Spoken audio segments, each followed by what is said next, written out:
How's it going, guys? JCVP11 here, and we've had the launch of both the LG G6 and the Samsung Galaxy S8 in a span of a week here in Dubai. But in that same week and in that same time period, we've also seen a leaked image of the Samsung Galaxy Note 8. Take that in for a moment.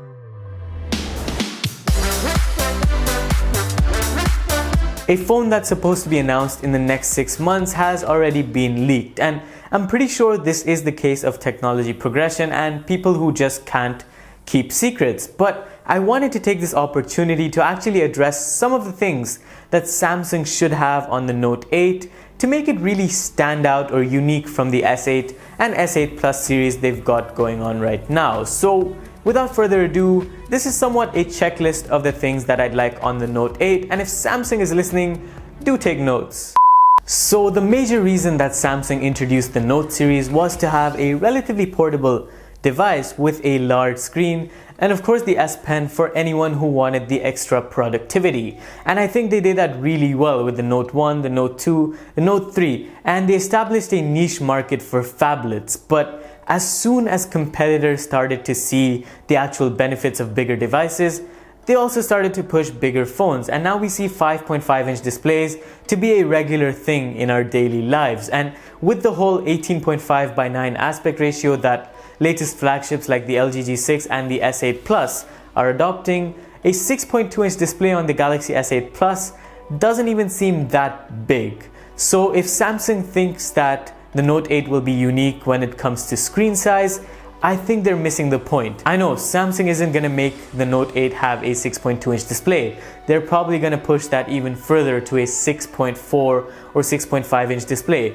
But this time around, I want to see Samsung innovate in terms of display technology, whether that's actually protecting the display from drops, not using Gorilla Glass, maybe having a flexible display or something of that sort to actually make it resistant to falls, or to really push the boundaries to the limit by having a 4K panel on the Galaxy Note 8. I know the 4K display means you're gonna pretty much kill the battery, and that really brings me on to my next point about battery. So we've seen pretty much every single scope of progression on smartphones apart from batteries. Yes, we do have fast charging, but I don't really think it's become optimized enough to be used on a daily basis, because it still drains the battery at the end of the day. You just can charge it quicker. But I would like to see Samsung implement something to make the drainage slower, and I don't know how they could do that. They could probably optimize an app to basically change the resolution of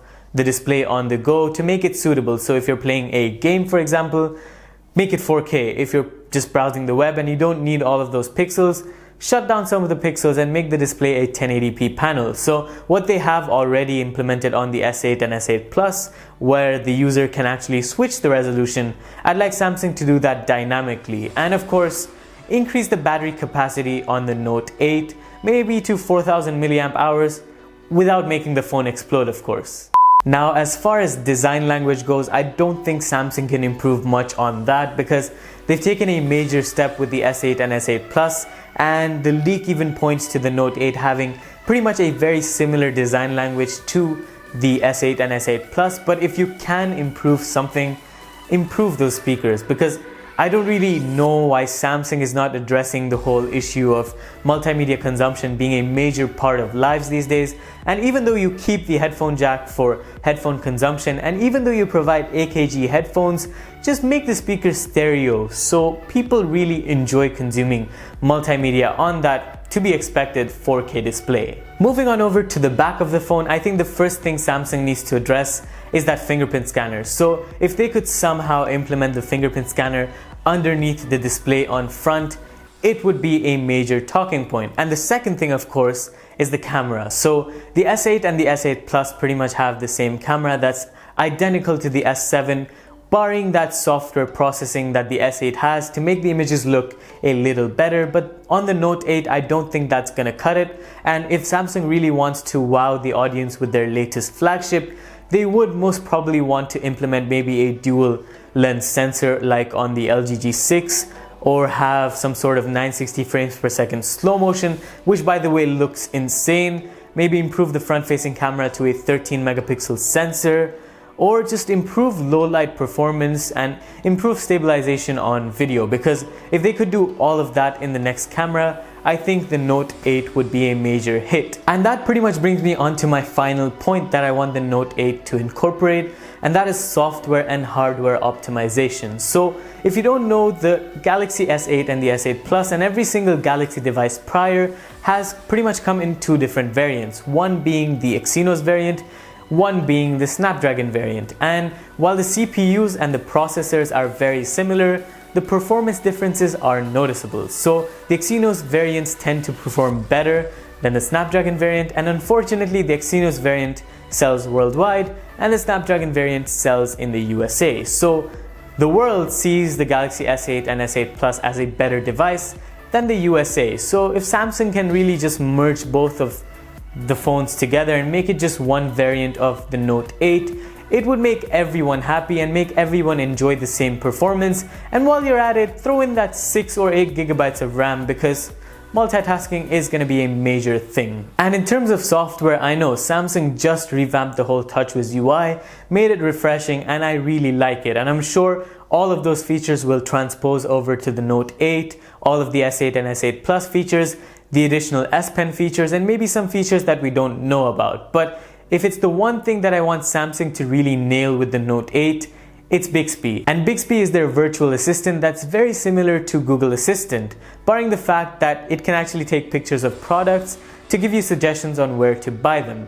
Google Assistant can't do that, but it's a simple case of software updates that can actually make Google Assistant do that or do it even better. So Samsung is trying to compete with Google once again, like it's done in the past many years, and I don't know why they're doing that. Google Assistant is on pretty much every single latest Android phone, and Bixby is on like 4. But yeah, maybe they might be trying to push for a completely different software when it comes to the Note 8, but I don't think it'll happen so soon.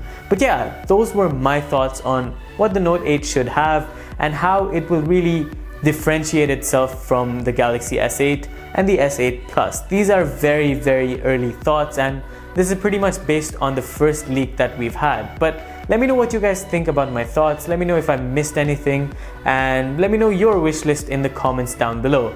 As always, subscribe for more videos, and yeah, thanks for watching. I'll see you in the next one. Adios.